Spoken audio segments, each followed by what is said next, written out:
eterna pergunta que sempre nos assombrou, especialmente em noites e trevas. Estamos sozinhos no universo? Não podia ser avião, nem helicóptero, nem balão. Era como se fosse um prato de sopa visto por baixo, rodopiando, sem fazer um único som.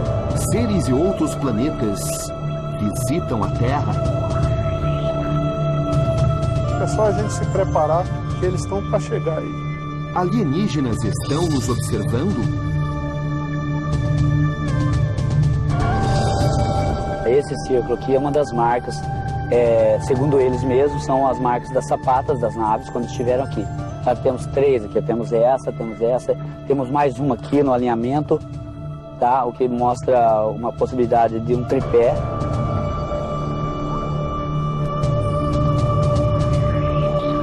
O que dizem os ufólogos? Eu acredito em vida extraterrestre, que nós somos visitados por seres de outro planeta. O que pensam os cientistas? Do ponto de vista de um físico, a vida inteligente deve ser muito pouco provável.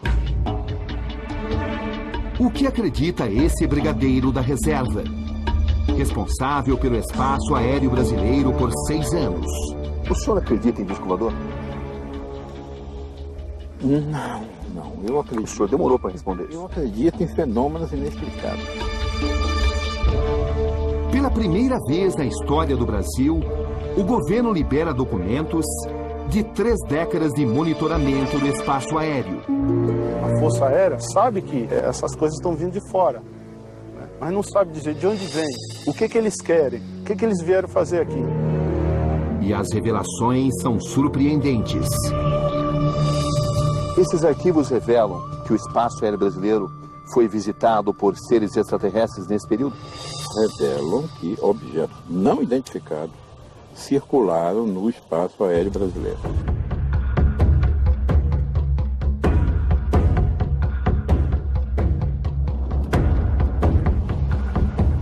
E em Mato Grosso do Sul, uma comunidade cria uma cidade projetada e guiada pelas orientações dos extraterrestres. Os formatos das casas, a escolha dos alimentos, o aerodisco,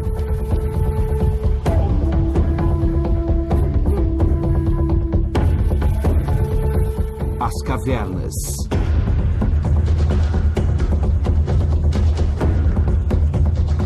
e uma imagem intrigante e inédita na televisão brasileira. Os ufólogos do Projeto Portal gravam o que eles classificam de aparição de um extraterrestre. Os extraterrestres não são uma aberração da natureza e muito menos uma anomalia. Os extraterrestres são seres humanos altamente, com uma tecnologia muito elaborada, muito evoluída e um padrão vibracional muito além. As imagens são submetidas a especialistas. O que eles têm a dizer? Se eles são como nós, se eles falam como nós, se eles agem como nós, se eles são iguais a nós, então eu também posso ser um extraterrestre.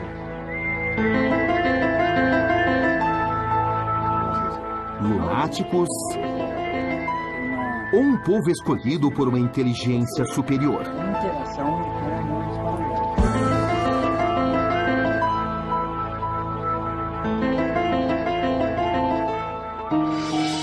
Boa noite. A ufologia brasileira vive um de seus principais momentos.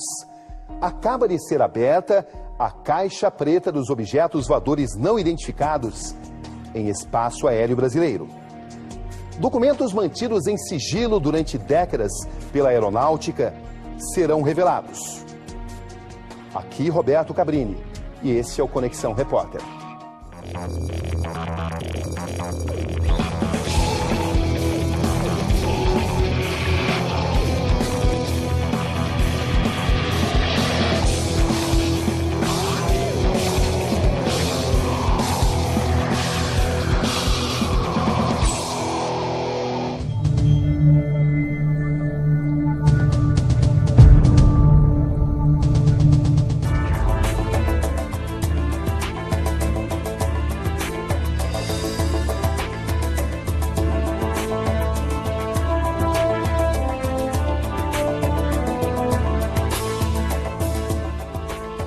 quem tiver algum local onde pousou um OVNI, que ficou uma marca estranha no local, primeira coisa, isolamento desse local.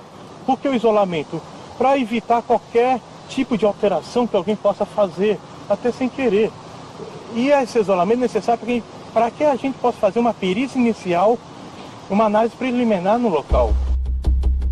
Paulo Aníbal é um caçador de OVNIs, objetos voadores não identificados. Biólogo de formação, ele vasculha os locais onde surgem sinais de aparições.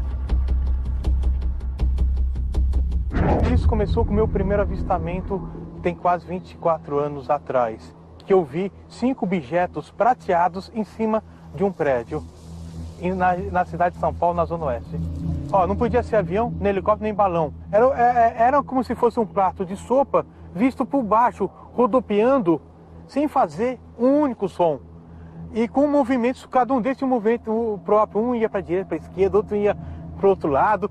Chegou um dado momento, mais ou menos depois de 10 minutos, se juntaram e foram com velocidade alta para cima, sumiram.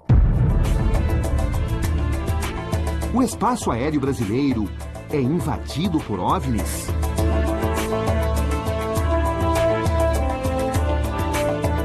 O céu do Brasil é ocupado por UFOs?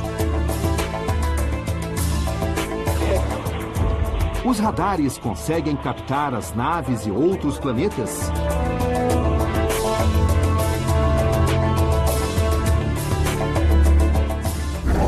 Pela primeira vez na história do Brasil, o governo libera documentos de 5 décadas de monitoramento aéreo. E nesse controle aparecem citações sobre objetos voadores não identificados. 4.000 páginas de revelações ufológicas. Documentos. Desenhos. Fotos. E vídeos. Tudo baseado em relatos de avistamentos. Relatos feitos por pilotos e controladores de voo. Esses documentos foram liberados depois de uma exaustiva batalha dos ufólogos. Uma comissão foi criada para pressionar o governo.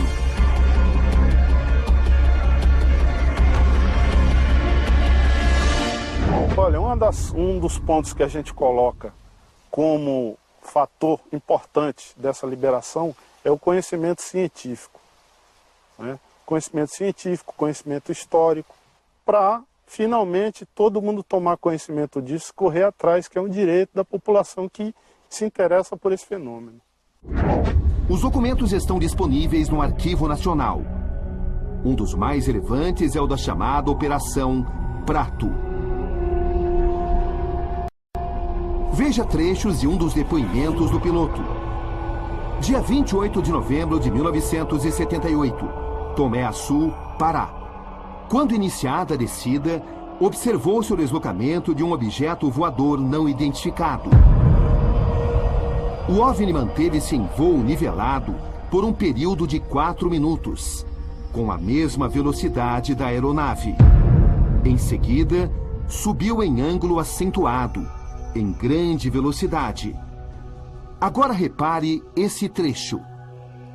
O relator não observou detalhes estruturais devido ao seu estado emocional decorrente do avistamento. Nesse outro documento, o relato chama ainda mais atenção. Corpo luminoso de cor amarelo avermelhada, brilho intenso, deslocando-se a baixa altura, baixa velocidade. Acelerou até atingir grande velocidade. Forma de um prato com vértice acentuado na parte inferior, intensamente brilhante de cor vermelha. A Operação Prato foi realizada pela Força Aérea Brasileira em 1977 e 78, em Belém do Pará. O comandante da operação foi esse homem. Coronel Irangê Holanda. A missão era verificar a ocorrência de estranhos fenômenos com luzes estranhas, relatados pela população do município de Colares. O fenômeno ficou conhecido como chupa-chupa. Os militares montaram uma base em Colares e passaram a vigiar o espaço aéreo dia e noite. Era a tentativa das Forças Armadas para explicar o chupa-chupa. Havia uma série de relatos de pessoas que tinham sido atingidas por uma luz e que julgavam que ele estivesse sugando o sangue das pessoas. Porque realmente, depois a gente foi verificar, tinham algumas, principalmente mulheres, no seio esquerdo, uma marca como se fosse 2 furos de agulha, tá? E em torno, uma mancha castanha, como se fosse uma queimadura de iodo, tá? As pessoas diziam que tinham sido sugadas, o sangue tinha sido sugado, uma parte, uma parcela pequena do sangue tinha sido retirada. Então, passaram a apelidar de chupa-chupa por causa desse fato. Conforme a missão avançou, o coronel teve um contato imediato e segundo grau. É o que ele garante. Olha para cima, nós olhamos. Aí o herói brasileiro tremeu nas calças, porque eu olhei e tinha um troço enorme em cima da gente, um disco preto, escuro, parado em cima da gente. Não estava mais de 150 metros de altura. E fazia um barulho assim de ar-condicionado.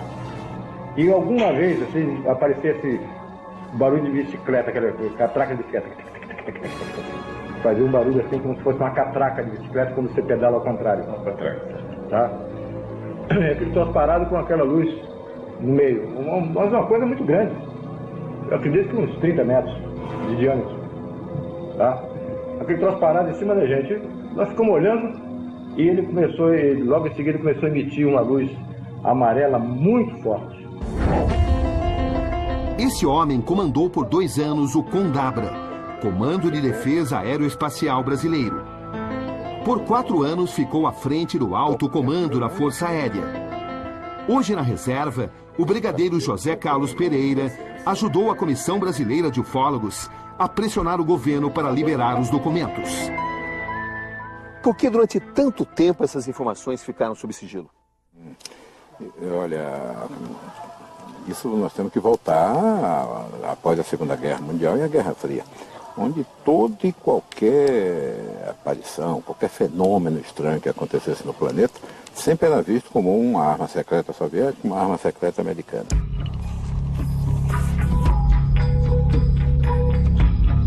Mas existe a noção de que durante muito tempo a aeronáutica tentou esconder informação sobre ufologia, sobre objetos voadores não identificados. O senhor sabe disso? Sei, claro, e o mundo todo fazia isso. E o senhor tentou esconder? Tentei não, eu escondi. Por quê? Porque era necessária a segurança nacional que isso fosse mantido escondido.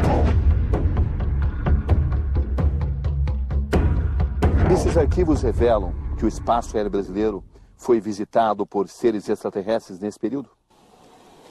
Esses arquivos revelam a presença de objetos. A afirmação de ser extraterrestre é uma afirmação complexa, mas revelam que objetos não identificados circularam no espaço aéreo brasileiro. Objetos não identificados.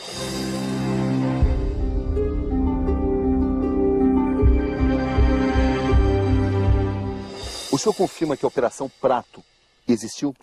Claro que existiu. O senhor conheceu bem o comandante Urangel Holanda? Conheci. Em 1997, apenas 3 meses depois de dar esta entrevista, o coronel Holanda foi encontrado morto em sua casa. A polícia tratou o caso como suicídio. O senhor acha que ele pode ter sido vítima do fenômeno que ele testemunhou? Diretamente não, mas talvez um efeito catalisador, sim. Uma espécie de gota d'água, certo? Talvez pelo ele não ter conseguido obter a explicação daquilo. Eu falei, era um obcecado pela perfeição, por chegar ao fim da missão. Né? Ele tinha essa missão. Se eu recebi uma missão, eu tenho que chegar ao fim dela. Isso pode ter sido, não posso te afirmar isso, mas um feeling diz que isso pode ter agravado, um quadro já tumultuado.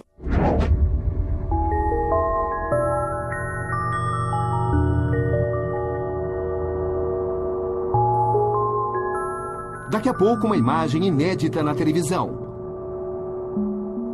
Uma imagem intrigante. Como é que os caras vão acreditar que tu é um extraterrestre?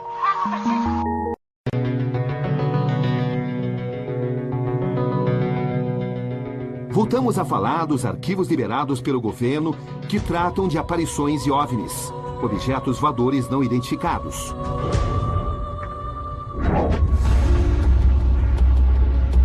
Os ufólogos recebem com reservas a abertura dos arquivos. Para eles, muita coisa misteriosamente ficou de fora.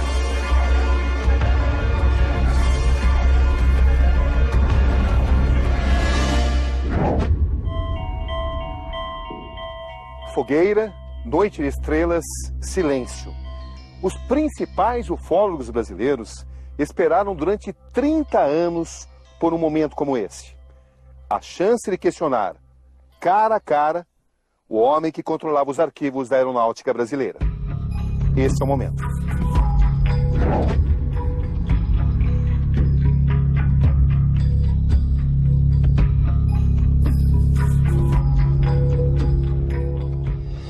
Brigadeiro, através dessa campanha que nós estamos movendo para pedir para que o governo reconheça o fenômeno dos discos voadores, nós já obtivemos algumas centenas de páginas de documentos.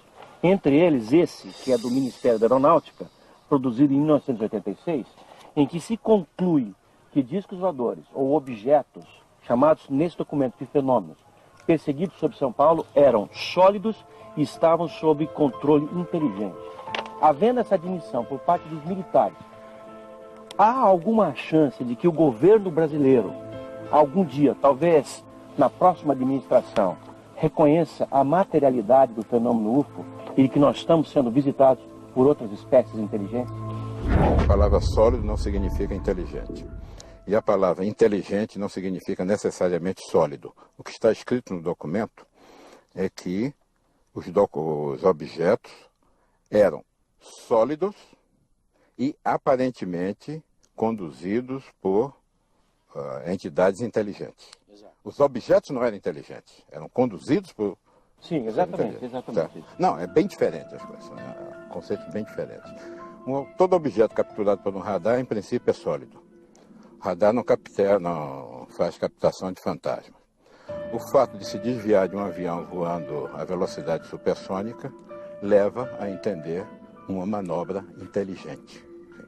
E o documento só quis dizer isso. Agora, se é extraterrestre, de onde veio essa inteligência, o documento não faz nenhuma referência a isso.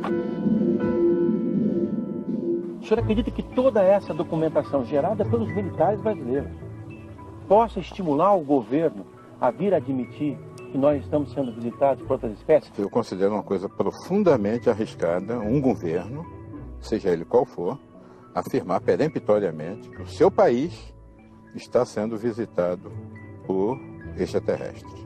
Eu acho muito mais prudente, muito mais sensato, muito mais sólido e muito mais inteligente que ele diga que o seu país está sendo sobrevoado por objetos que ele não tem competência para identificar. E apelar à ciência do mundo, rezar para que a ciência do mundo pesquise, vá a fundo nisso e descubra a origem dessas coisas.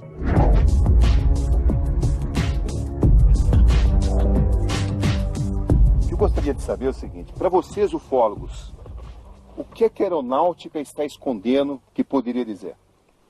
Eu acredito que a aeronáutica só liberou até agora uma pequeníssima porcentagem dos documentos que ela produziu. Não estamos falando ainda do Exército e nem da Marinha. Continua ocultando? Continua ocultando. Sabe de muito mais do que está revelando? Eu acho que sabe muito mais do que está revelando. Agora, talvez... Isso acontece? Brigadeiro.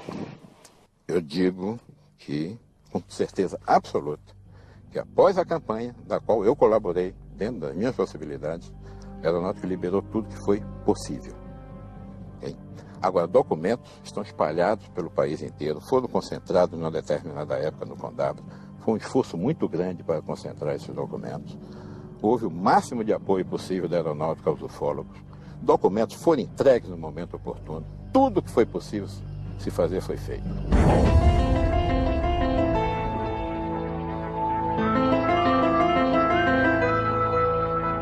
O episódio mais emblemático da história da ufologia brasileira foi o caso Varginha.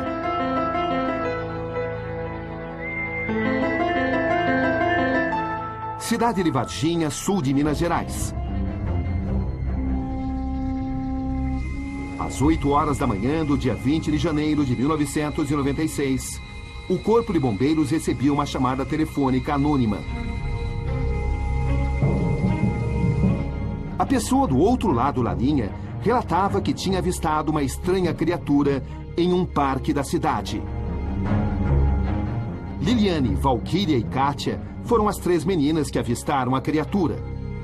As 3 garotas, visivelmente abaladas emocionalmente, reafirmaram o relato diversas vezes. Segundo descrição dos bombeiros ao chegarem ao local, eles viram um ser de 1,5 metros de altura, com olhos vermelhos e pele marrom. As testemunhas disseram que a criatura possuía 3 protuberâncias na testa e uma pequena abertura em seu rosto parecida com uma boca. Disseram também que produzia um estranho som semelhante ao zumbido de abelhas e parecia estar ferida. A criatura foi colocada numa caixa e entregue aos militares. A partir daí, o incidente foi abafado. O caso Varginha não faz parte dos documentos divulgados. Ainda hoje é considerado ultra secreto pelas Forças Armadas. O que o senhor sabe sobre o caso do ET de Varginha? Nada. Por quê? Porque a Força Aérea não teve nenhuma participação naquilo. Mas nos meios militares essa informação circulava. A Força Aérea não tomou conhecimento daquilo. Eu, por exemplo, tomei conhecimento pela imprensa. Aquilo afetou a polícia local de Minas Gerais, da região dali do sul de Minas e o Exército Brasileiro. Chegou ao seu conhecimento que um policial militar teria morrido por ter entrado em contato com um ser extraterrestre? Soube disso pelos ufólogos. Oficialmente, o senhor nunca chegou a essa informação? Os ufólogos estão convencidos de que o governo esconde o jogo quando o assunto é ufologia. Os traficantes usam a ufologia para fazer determinadas coisas. Isso são assuntos muito delicados e tal.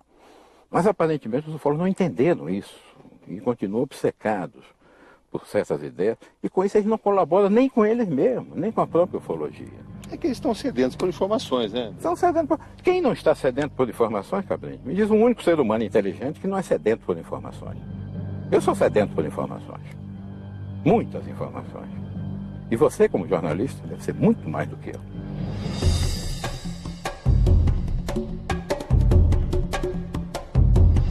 Continua achando que a aeronáutica está escondendo o jogo?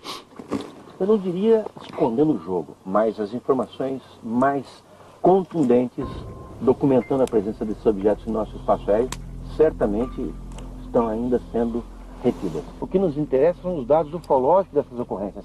Elas são muitas, elas são inúmeras. E esses dados você está convencido que estão sendo omitidos?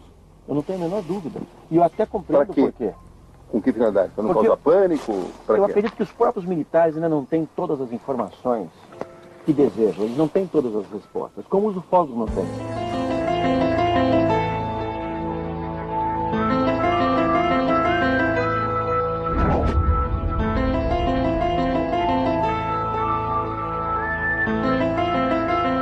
Ainda nesta edição, um ET entra em contato com os ufólogos do Projeto Portal. É o que eles garantem. A frequência do vídeo somente para a câmera. Vocês não enxergam quase nada.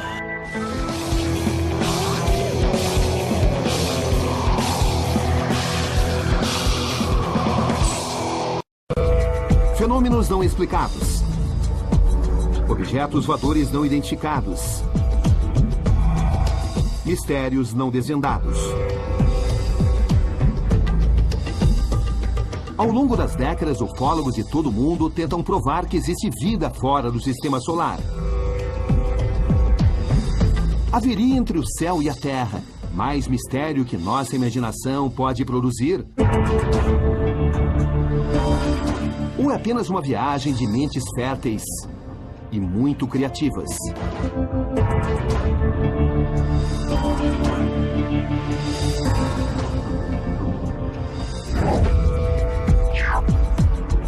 Estamos a caminho da cidade de Corguinho, a 107 quilômetros de Campo Grande, em Mato Grosso do Sul. Uma comunidade que se diz viver sob orientação dos extraterrestres. Lunáticos ou homens de vanguarda? Uma cidade inteira foi construída como um portal ufológico. A cidade dos ETs, como é conhecida, vai se chamar Zigurates. E vai ficar assim.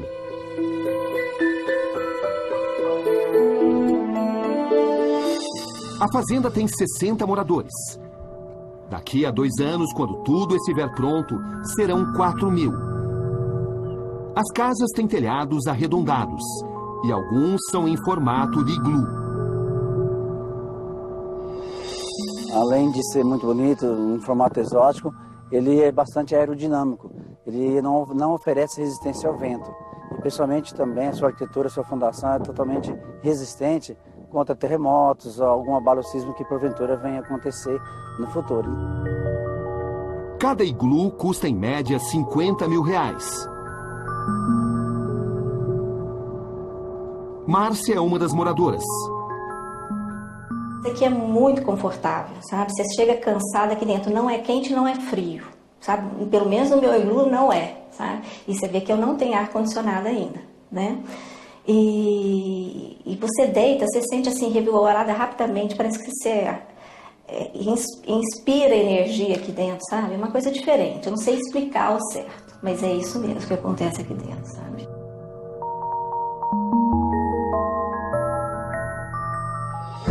Na nova e intrigante cidade, as casas vão ter galerias que desembocarão no centro desta pirâmide.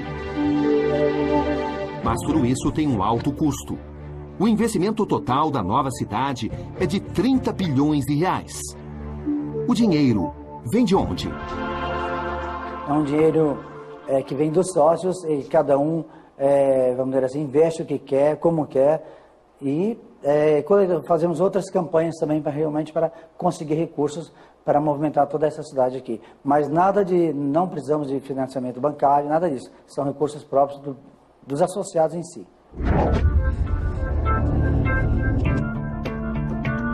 O Centro Tecnológico é uma das prioridades do projeto. Em fase final, ele vai ser inaugurado daqui a 2 meses. O objetivo é prever catástrofes com muita antecedência. Os moradores do projeto Portal trabalham com o calendário Maia e também acreditam que em 2012 muitas tragédias naturais irão acontecer. Tem uma previsão no início de 2012 que esse realinhamento aconteça. Muitos podem achar que isso é o fim do mundo. Na verdade, não é. Trata-se de um alinhamento planetário onde os planetas todos devem se alinhar, provocando assim uma inclinação do eixo da Terra e toda a água que está hoje no local da água passaria a derramar sobre o continente. E isso então seria bastante difícil na costa do litoral brasileiro, do litoral do mundo inteiro, né? A gente ter sobrevida. Previsão de incêndio que eles não puderam fazer nem com a ajuda dos extraterrestres. No mês passado, o pátio da fazenda pegou fogo, destruindo uma boa área. Ninguém saiu ferido, mas os estragos foram imensos para a vegetação.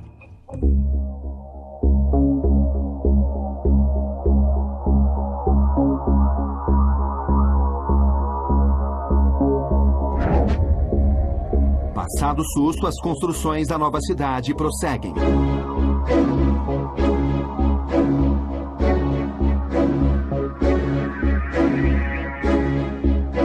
Algumas casas são verdadeiros bunkers. Essa casa é ampla e está preparada para receber pessoas em caso de alguma calamidade. Esse espaço todo aqui é pensado principalmente para colocar pessoas para dormir. Aqui em cima ainda tá bagunça, mas cabe um colchão que dá para pelo menos 2 ou 3 pessoas. Aqui embaixo também pretendo pôr sofá-cama ou coisa assim para acomodar. Lá também já tem 2, né? O canto está bem aproveitado. E nesse quarto aqui, atrás de você, também é uma bicama, e essa também ainda será uma bicama. Quer dizer, 4 pessoas no mínimo cabem aqui. E a despensa, que também estamos armazenando os alimentos debaixo da terra, porque é uma temperatura mais estável. Se fosse em cima, é muito quente nessa região e você não consegue armazenar por tanto tempo.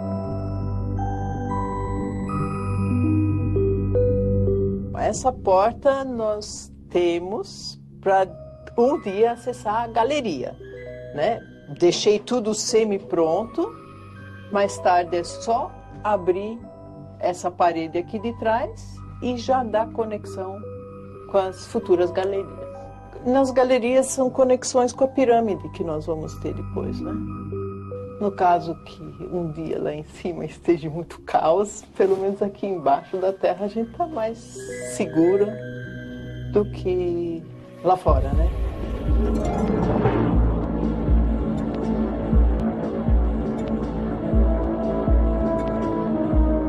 Tudo por aqui é feito sob orientação dos seres extraterrestres, que eles acreditam existir. A escolha dos alimentos segue recomendações que a medicina atual também indica. Esse cartaz diz: liberte seu corpo das toxinas. Coma 70% de alimentos crus, 30% de alimentos cozidos e 0 de fritura. Recomendo que tirem da dieta açúcar e refrigerante.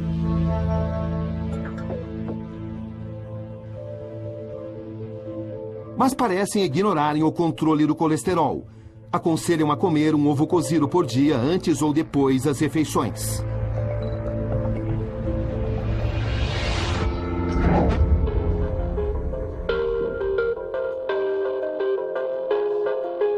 Eles garantem que a construção de um aerodisco também seguiu as recomendações de seres de outros planetas.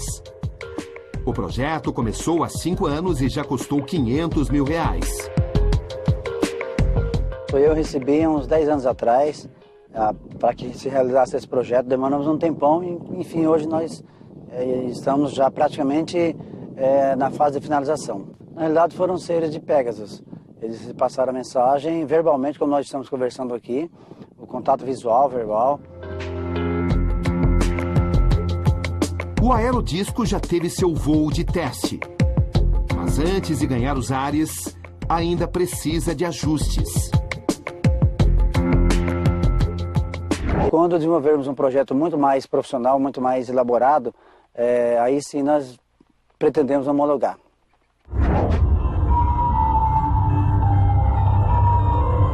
Não perca, pela primeira vez na televisão, uma imagem no mínimo intrigante. Um ET entra em contato com os humanos. É o que os ufólogos afirmam. Seu prédio magnético uso.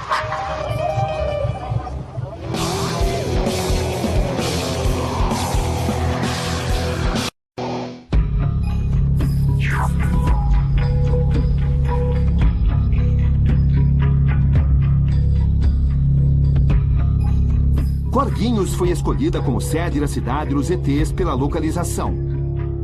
Toda montanha, por si só, um campo eletromagnético muito forte. Essa aqui é mais uma montanha. Só que a composição mineral dela é quase que diferente das outras, tem mais elementos. Então, torna ela um vórtice muito especial, muito forte, muito propício para isso. Visto que os seres extraterrestres usam esses vórtices de eletromagnéticos, esses vórtices de energia eletromagnética, para estar aqui e ir e vir à vontade.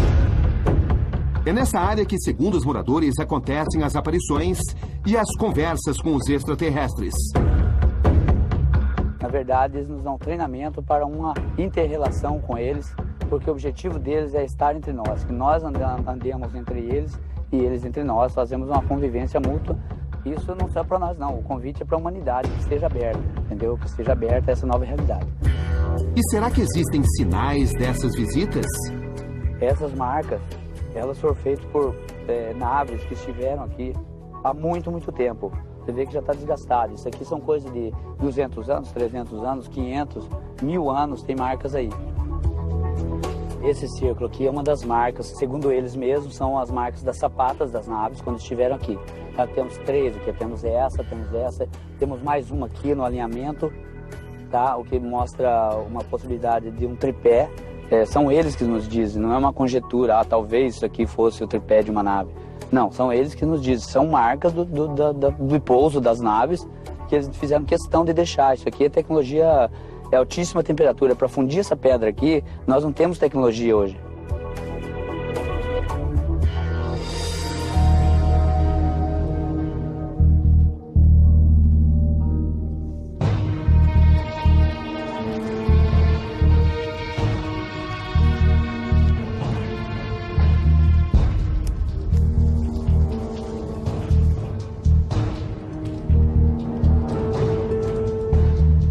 É praticamente um labirinto, são várias bifurcações, várias galerias que nós temos aqui, e cada uma delas é uma atividade diferente. Um treinamento é como se fosse uma etapa para o desenvolvimento interior de cada pessoa. Aqui está um bloqueio, quando temos permissão nós abrimos.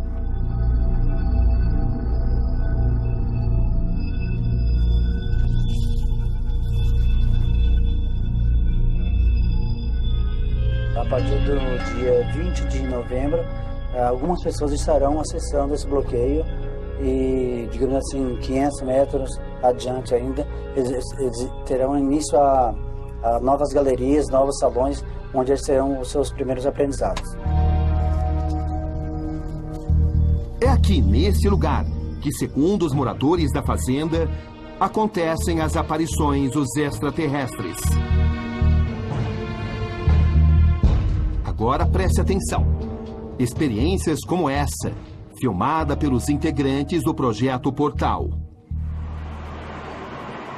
Alterando assim a magnetosfera, trazendo graves consequências. Temos infinitos benefícios a vocês conforme parceria mútua a partir deste segundo. Vibração.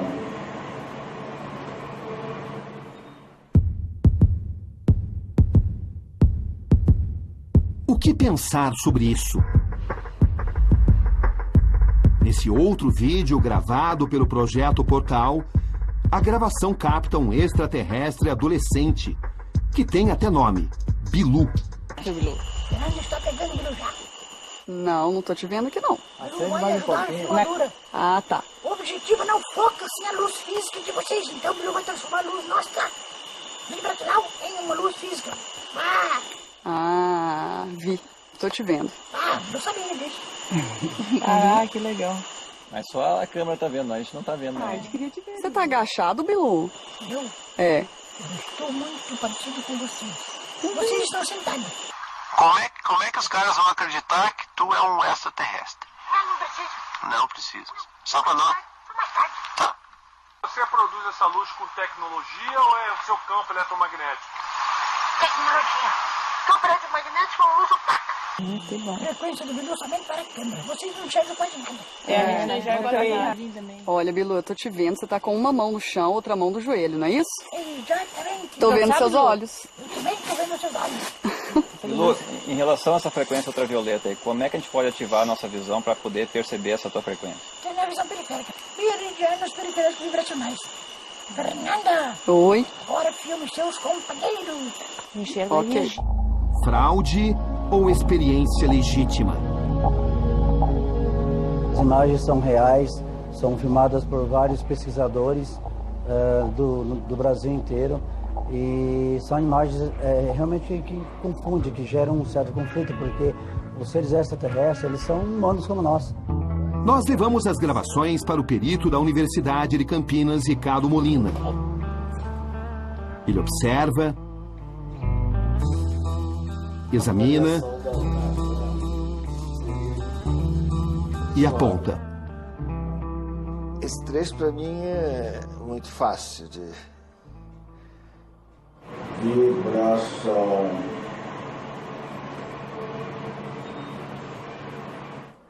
Se a gente aplicar alguns filtros aqui, a gente vê perfeitamente o contorno de uma pessoa, inclusive com cabelo aqui.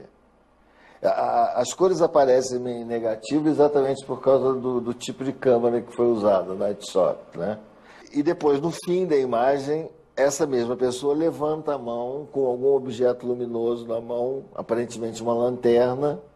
Essa lanterna ilumina a mão, a gente vê inclusive os dedos se mexerem. E num certo momento ele aponta essa lanterna para a objetiva da câmera. E aí a gente tem aquele efeito de explosão luminosa. Como é que os caras vão acreditar que tu é um extraterrestre? Não preciso. Não precisa. Só para nós. Tá. Como sempre acontece nesses casos, as imagens são sempre muito ruins, né? Porque se fossem boas, a gente já sabia que isso daqui é alguém encapuzado com alguma luz ali no lugar dos olhos, né? Até não faz sentido um olho, seja lá qual for, emitir luz. Porque o olho é um típico receptor de luz. O olho que emita luz, ele não vai servir para absolutamente nada. Não existe nenhum animal cujo olho emita luz. Olhando assim, a grosso modo, realmente é difícil aceitar essa realidade. Então o ser humano tem uma resistência muito grande. É muito difícil aceitar que esses seres inteligentes se apresentem de tal forma para nós.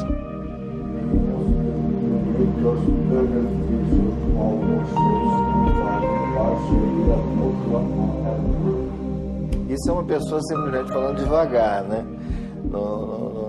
Talvez para dar uma impressão de alguma coisa não natural ou extraterrena, né? O objetivo não foca sem a luz física de vocês, então ele vai transformar a luz nossa vibracional em uma luz física.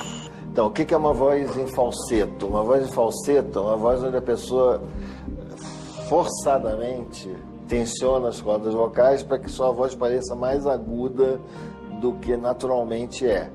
Veja bem que o resultado desse tipo de manipulação não é uma voz infantil. Uma voz infantil é diferente de uma voz em falseto. Esse recurso de falseto é muitas vezes usado exatamente para disfarçar a voz, para que a gente não reconheça a voz original. Aqui claramente é um falseto, inclusive porque às vezes a pessoa que está fazendo isso falha. Fernanda! Oi? Agora filme seus companheiros! Eu não consigo encontrar um motivo razoável porque um extraterrestre tente disfarçar a própria voz. Se ele tem tanto poder para alterar a voz, ele não precisa usar um recurso de disfarce, né? Ele usaria simplesmente uma voz qualquer, mas uma voz normal. Nós não temos a menor preocupação se as pessoas acreditam ou não. O que nós queremos é que elas reflitam em cima de tudo isso aí, porque os seres extraterrestres ou os seres humanos são muito semelhantes entre si. A única diferença é a tecnologia e conhecimento. Nenhum fenômeno que possa ser chamado de sobrenatural. Nenhum. A voz é humana, a voz usa um recurso de disfarce muito usado em casos reais. Eu não vejo motivo nenhum para que um extraterrestre use uma voz disfarçada, né? Ele está disfarçando a sua voz por quê? Qual seria o motivo? Para um humano haveria um motivo, para não ser reconhecido. As imagens mostram sempre o contorno de uma pessoa, pelo menos nessa filmagem, em duas filmagens, mostra o contorno nítido de uma pessoa, inclusive com o cabelo, né? Então os extraterrestres são como nós.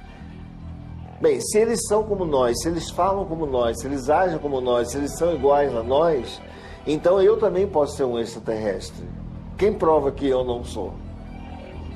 Se eles estão entre nós e eles são como nós, então qualquer um pode ser. Aqui todo cuidado é pouco na apuração da veracidade das informações. As fraudes na ufologia são comuns. O tema gera fascínio e cria uma demanda por fatos novos. Não faltam candidatos a tentar enganar as pessoas, visando o lucro. O caso mais célebre foi o da autópsia de Roswell. Essas imagens mostrariam o corpo de uma alienígena do sexo feminino sendo examinada. O corpo teria sido resgatado dos destroços de uma nave extraterrestre que teria caído perto de uma base militar no estado americano do Novo México, em 1947. As imagens teriam sido mantidas em sigilo durante 30 anos. Hoje, sabe-se que um boneco foi usado para produzir a fraude. Nesta outra imagem, a suposta autópsia de um ET, na Rússia. Igualmente, uma fraude. A gente não tem nenhuma evidência de outra forma de vida que não seja terrestre. Então a gente sabe, a ciência sabe que existe condição para a vida, mas não tem nenhuma evidência de vida fora do planeta Terra. Os ufólogos continuam à margem da ciência convencional. A ciência que não comprova vida fora do planeta Terra. Mas eles não desistem. Ufólogos de todo mundo tentam demonstrar que não estamos sós no universo. Eu acredito em vida extraterrestre, que nós somos visitados por seres de outro planeta, né? E evidências nós não temos, mas a gente tem um pouquinho de fumaça. E o nosso objetivo é, de repente, através dessa fumaça, descobrir se tem fogo. A verdade ainda está lá fora.